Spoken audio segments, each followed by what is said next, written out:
നമുക്കിവിടെ ഒരു resting area cum ഒരു പാർട്ടി ഹബ് ഉണ്ട് ഇവിടെ അല്ലേ ചു? പാട്ടൊക്കെ വെച്ച് നമ്മൾ തുള്ളൂലേ? അടിപൊളിയല്ലേ? ഓഡിയൻസിനോട് പറ അടിപൊളിയെന്ന് പറ. അടിപൊളിയാണ്. അപ്പൊ ഗൈസ് അപ്പൊ നമ്മളിവിടെ എൻജോയ്മെന്റ് ചെയ്യാൻ വന്നേക്കുവാണ്. ഈ ഒരു പൂൾ വില്ല ആക്സസ് ചെയ്യുന്നത് കോതമംഗലം സൈഡിൽ നിന്ന് കോട്ടപ്പടി വഴി നമുക്ക് ഇങ്ങോട്ട് ആക്സസ് ഉണ്ട്. അതുപോലെ തന്നെ പെരുമ്പാവൂർ സൈഡിൽ നിന്ന് വന്നാലും നമുക്ക് ആക്സസ് ചെയ്യാൻ പറ്റുന്ന ഒരു വില്ലയാണ്. ഇതിൽ നിയർ ഫോറസ്റ്റ് ഏരിയ ആണ്. ഇപ്പോൾ ഫോറസ്റ്റിൻ്റെ അവർ 4-wheel ജീപ്പിലാണ് അതിൻ്റെ അകത്തേക്ക് കൊണ്ടുപോകുന്നത്. അതൊരു എക്സ്പീരിയൻസ് തന്നെ, ട്രക്കിംഗ് എക്സ്പീരിയൻസ് ആണ്. അപ്പോൾ ഇതിൻ്റെ കൂടുതൽ ഡീറ്റെയിൽസ് ഞാൻ ഡിസ്ക്രിപ്ഷനിൽ കൊടുക്കാം, കോൺടാക്ട് നമ്പറും കൊടുക്കാം. നമുക്കിവിടെ അടിപൊളി സെറ്റപ്പ് പൂൾ. ഇവിടെ ടെന്റ് ഒക്കെ ഉണ്ടല്ലോടാ, ഔട്ട് സൈഡ് സ്റ്റേ ചെയ്യാൻ ടെന്റ് ഒക്കെ ഉണ്ട്. തുറന്ന് കാണിച്ച് നോക്കട്ടെ ടെന്റ് എങ്ങനെ അടിപൊളിയാണോ നോക്കട്ടെ. താഴെ നമുക്ക് ഔട്ട് സൈഡ് ടെന്റ് ഒക്കെ അടിച്ച് ഇങ്ങനെ സ്റ്റേ ചെയ്യാനുള്ള സെറ്റപ്പ് ഒക്കെ ഉണ്ടാക്കിയിട്ടുണ്ട്. കണ്ടത് നിങ്ങൾ കിടന്നതിന്റെയൊക്കെയാണ്. അതെ, വെള്ളത്തിൽ ചാടാൻ ട്യൂബ് വരെയുണ്ട് ഇവിടെ. ട്യൂബ് നമുക്ക് ഉറപ്പിച്ചാൽ വെള്ളത്തിൽ ചാടാം. ബാക്കി ടെന്റിന് സെറ്റപ്പ് ഉണ്ട്. അത്യാവശ്യം രീതിയിലുള്ള ടെന്റൊക്കെയാണ് അല്ലേ. ഇവിടെ നമുക്ക് ഔട്ട് സൈഡ് ഉണ്ട് കിടന്നുറങ്ങാം അല്ലേ. അപ്പൊ നമുക്ക് ഇത് ഉപയോഗിക്കാം. നമുക്ക് ഔട്ട് സൈഡ് സ്റ്റേ ചെയ്യാം അല്ലേ. ഓക്കെ. പിന്നെ ഇതാണ് വീടിന്റെ എൻട്രി എന്ന് പറയുന്നത്. ലച്ചുക്കുട്ടിനോടൊപ്പമുണ്ട്. ലച്ചുക്കുട്ടിന് ഓരോ സ്ഥലങ്ങളും കാണിച്ചു തരുമോ നിങ്ങൾക്ക്? ലച്ചു എൻട്രിയിൽ കയറി ചെല്ലുമ്പോൾ ഒരു ഹോളുണ്ട്, അടിപൊളി ഹോളുണ്ട്. ഹോളിനകത്ത് ഇങ്ങനെ പെർസീൽ ഫാനൊക്കെ ആയിട്ട് അത്യാവശ്യം നല്ല ക്ലൈമറ്റ് ആണ്. ഇവിടെ കുട്ടിയെ ഉറക്കാൻ വേണ്ടി ഞങ്ങളൊരു തൊട്ടിൽ കൊണ്ടുവന്നതാണത്, പോർട്ടബിൾ തൊട്ടിൽ കൊണ്ടുവന്നതാണ്. കൊച്ചു കിടന്ന് ഉറങ്ങുവാണ്. നല്ല ദിവാൻ കോട്ടും സോഫയൊക്കെ ആയിട്ടുള്ള ഒരു mini resting area cum TV കാണാനുള്ള സ്ഥലമൊക്കെ ആയിട്ട് അറേഞ്ച് ചെയ്തിട്ടുണ്ട്. ഇതിൻ്റെ റൈറ്റ് സൈഡിൽ തന്നെ ഒരു റൂമുണ്ട്. റൂം തുറന്നു വെച്ചു. റൂം തുറക്കുമ്പോൾ തന്നെ നമുക്കവിടെ കണ്ടാ എൻ്റെ ഫ്രണ്ട് റെസ്റ്റ് എടുക്കേണ്ട അവിടെ ശ്രീരാജ്. ഹായ്. നമുക്ക് AC സെറ്റപ്പ് ഒക്കെ ഉള്ള റൂമാണ്. നല്ല കൂളിംഗ് ഉള്ള AC ഒക്കെ സെറ്റ് ചെയ്തിട്ടുണ്ട് അവർ. അപ്പോൾ നമുക്ക് എന്തായാലും ഫാമിലി ആയിട്ട് വന്നിട്ടുണ്ടെങ്കിൽ നമുക്ക് ഈ AC സെറ്റപ്പിൽ റൂമൊക്കെ യൂട്ടിലൈസ് ചെയ്യാവുന്നതാണ്. നല്ല സുഖമായിട്ട് ഇവിടെ റെസ്റ്റ് എടുക്കാം അല്ലേ ചു? ഓക്കെ. ഇനി അടുത്ത സ്ഥലം നമ്മളിങ്ങനെ പുറത്തേക്ക് ഇറങ്ങിയിട്ട് അടുത്ത പോകുന്നൊരു റെസ്റ്റിംഗ് ഏരിയ ആണ്. ഒരു റെസ്റ്റിംഗ് ഏരിയ ഇത് ക്ലോസ്ഡ് അല്ല, പക്ഷേ ഹോളിൻ്റെ പാർട്ടായിട്ട് വരുന്ന റെസ്റ്റിംഗ് ഏരിയ ആണ്. ഇവിടെ നമുക്ക് ഒരു 1-2 പേർക്കൊക്കെ റെസ്റ്റ് എടുക്കാനുള്ള സ്ഥലമൊക്കെ ഇവിടെ ഉണ്ടല്ലേ. 2-3 പേർക്കൊക്കെ റെസ്റ്റ് എടുക്കാൻ പറ്റും.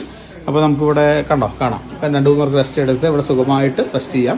നമുക്ക് ഫ്രിഡ്ജ് പ്രൊവൈഡ് ചെയ്യുന്നുണ്ട് അവർ. അതായത് ഫ്രിഡ്ജൊക്കെ ചുമ്മാ വെച്ചങ്ങനൊന്നുമല്ല, ഫ്രിഡ്ജ് വർക്കിംഗ് ഫ്രിഡ്ജാണ്. അപ്പോൾ നമുക്ക് സാധനങ്ങളൊക്കെ കയറ്റി വയ്ക്കാനും നമുക്കത് ഉപയോഗിക്കാനും പറ്റുന്നൊരു ഫ്രിഡ്ജ് സെറ്റപ്പ് കൂടെ ഉണ്ട്. കിച്ചണിൽ എല്ലാവരും ഡ്യൂട്ടിയിലൊക്കെയാണ്. അവിടെ കുക്കിംഗ് ഒക്കെ എല്ലാം പോസിബിൾ ആണ്. കുക്കിങ്ങിനുള്ള പാത്രങ്ങളും കാര്യങ്ങളൊക്കെ ഇവിടെ നമുക്ക് തരും. അത്യാവശ്യം എല്ലാ സാധനം തരും അല്ലേ. ഗ്യാസ് കുറ്റി, പാത്രം, സ്റ്റൗവ്, കുക്കർ ഒന്നും കൊണ്ടുവരണ്ട. എല്ലാ സാധനവും ഉണ്ട് ഇവിടെ. നമ്മൾ കുക്ക് ചെയ്യാനുള്ള ഐറ്റംസ് മാത്രം വാങ്ങിച്ചിട്ട് വന്നാൽ മതി. ഓക്കെ. നമുക്കിങ്ങനെ വന്നിട്ട് നമുക്ക് അറിയാൻ പറ്റും.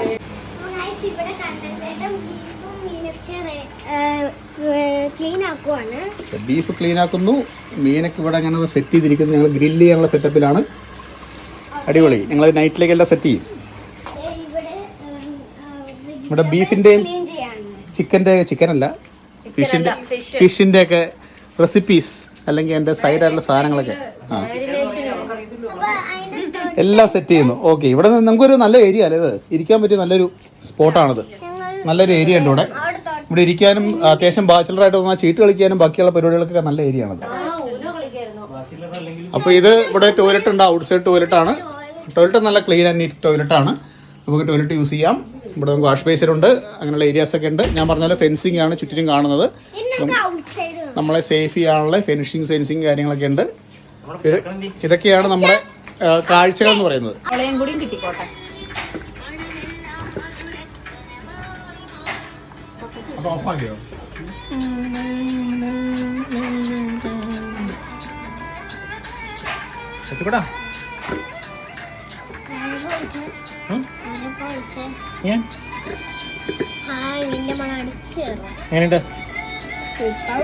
ഇങ്ങനെ നമ്മുടെ സൈഡായിട്ടുള്ള carrot സലാഡിനുണ്ടല്ലോ.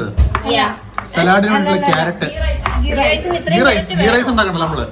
Ghee rice salad plus എല്ലാത്തിനും വേണ്ടിയിട്ടുള്ള ക്യാരറ്റ് റെഡി ആയിക്കൊണ്ടിരിക്കുകയാണ്. തക്കാളി എല്ലാം റെഡിയാക്കാനിരിക്കുന്നു. അടിപൊളിയാക്കും. കഴിയോ? കട്ട് ചെയ്യാനോ? 1 മിനിറ്റ് വരെ.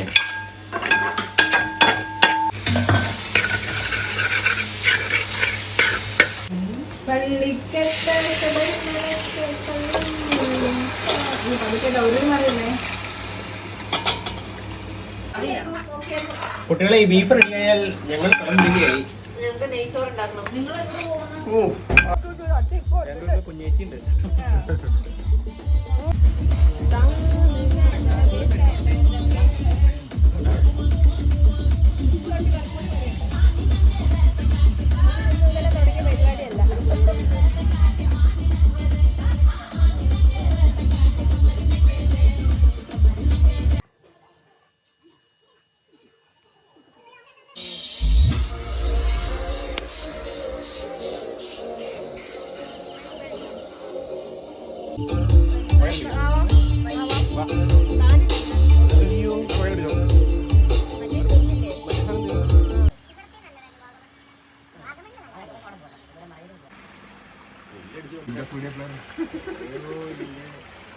ആളെ കാണാൻ പറ്റത്തില്ലല്ലോ.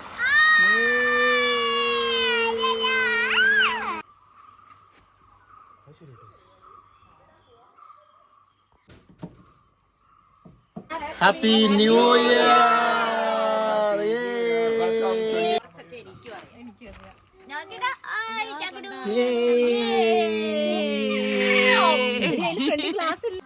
പതുക്കെ മതി കേട്ടോ.